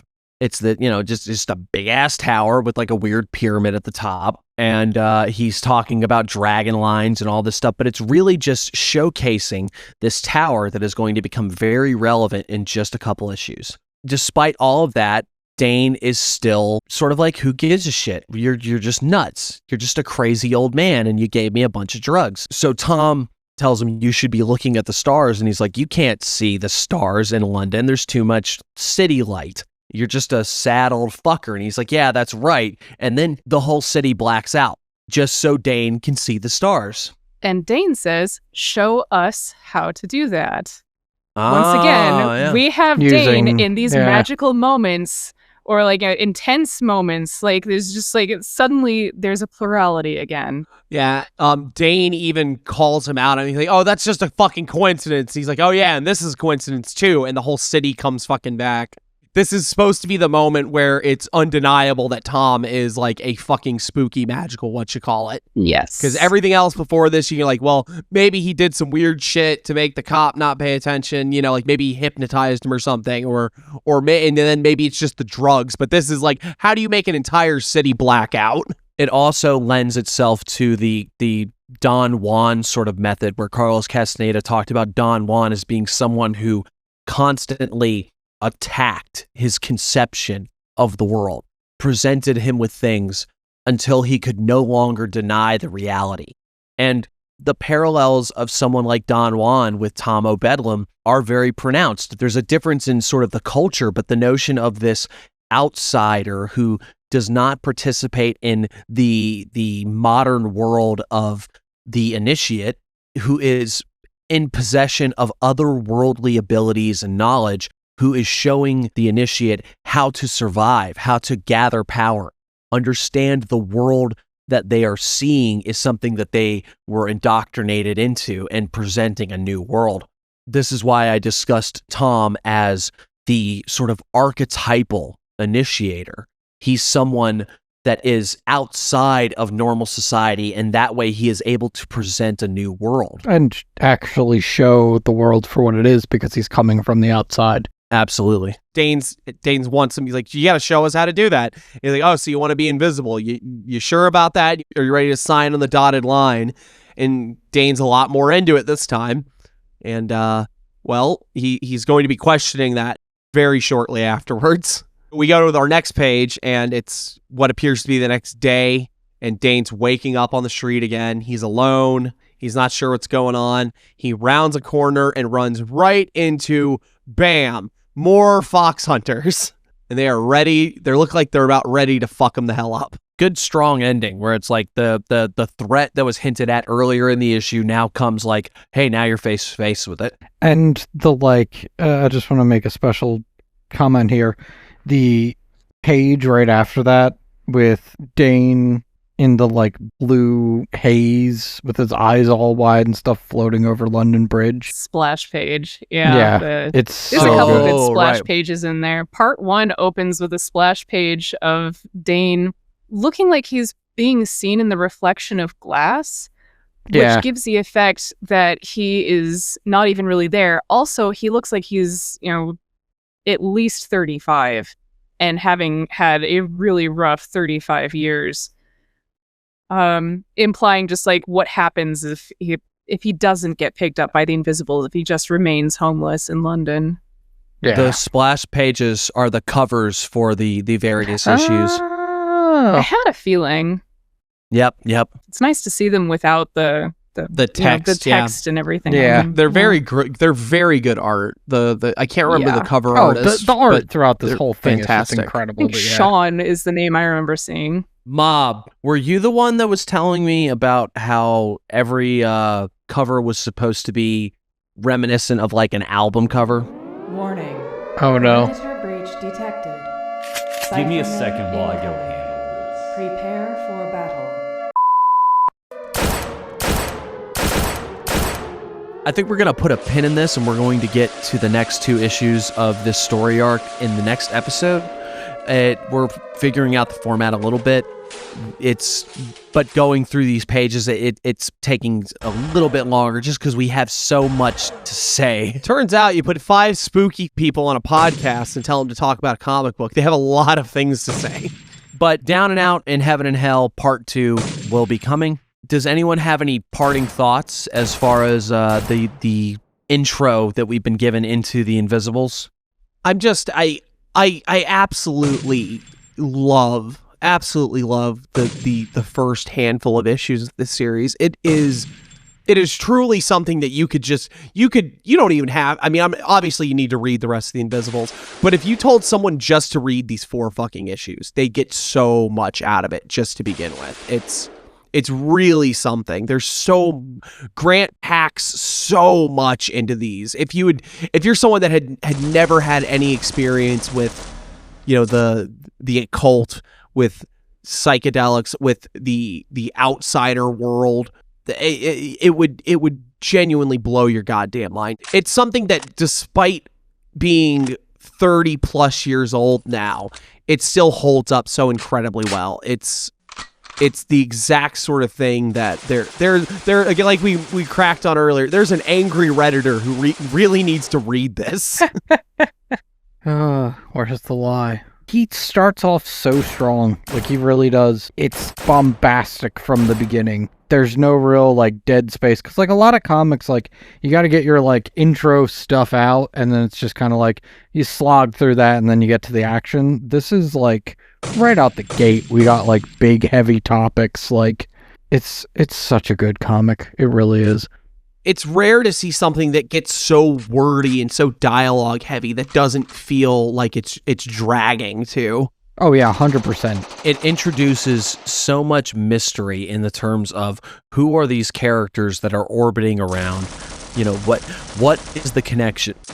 Because we know that if you're thinking, in issue 1, Mob wants to get a hold of Tom, and then Mad Tom shows up and you're like, oh, okay, this is who they were talking about. But you wonder what the connection between these 2 characters are. Why is Tom the one that needs to be doing it? What is going on? And then knowing that Dane is already dealing with these sort of like it's not as if he lived in an ordinary world and then all of a sudden things got turned on their head.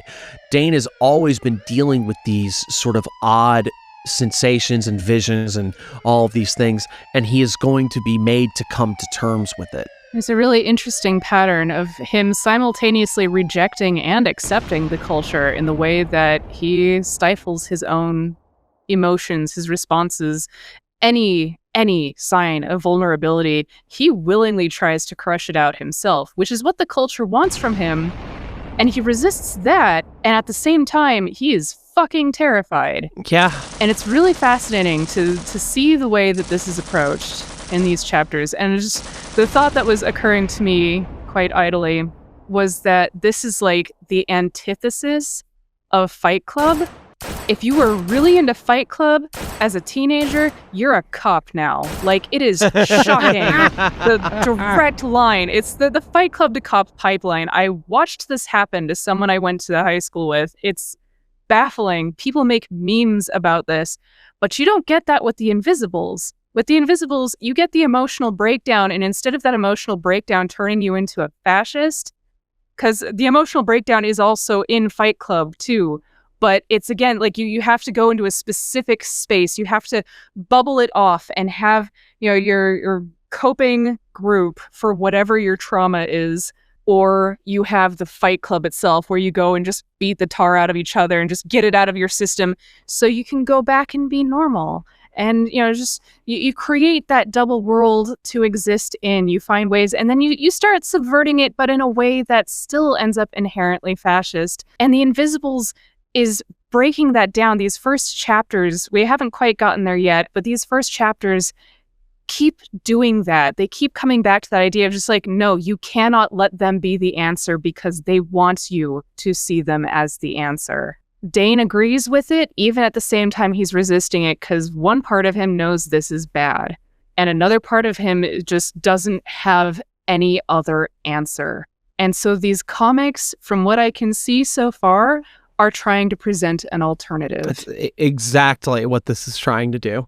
It's fascinating in the way that, in a very quick way, you know, we're talking 2 issues. They do illustrate the way in which, like I said earlier, that Dane's behavior is exactly what they want because it is going to land him exactly where they need him. You can either fall in line and do what we tell you and become a cog in the machine, or by rebelling, we will screw you up so badly that even the way that you fight and revolt against us will simply land you where we want you. And you'll still be a cog in the machine. We're going to put you behind bars one way or the other, kid. Yep. It's a system that is designed to exploit you regardless of what you do. And either you can be a domesticated animal, in which case you're boring and they can kill you whenever they want, or you're a wild animal and now it's fun to hunt you down. I suppose with all that said, we thank you very much for joining us for the first episode of the Jack Frostcast. We look forward to hearing your comments. We're hoping that you'll share this around to other people. And really, if you haven't picked up the book and read already to keep along with us, you're doing yourself a great disservice. Please read this. Please. The insights that you will get going through it rather than hearing us talk about it will be profound. You can get it for free on the internet. I mean, I don't think Grant will even be mad if you steal it. That's a joke. That's, you know, for legal purposes. We are not endorsing piracy. We are being sarcastic internet people. Oh, and yes. you should definitely... Only in Minecraft. You should definitely follow the rules. That's exactly what they want. Theo, you're turning into a cog in the machine. Come on. Fuck. Oh, jeez. Okay. I'm just trying not to get caught by the cops, man. Come on.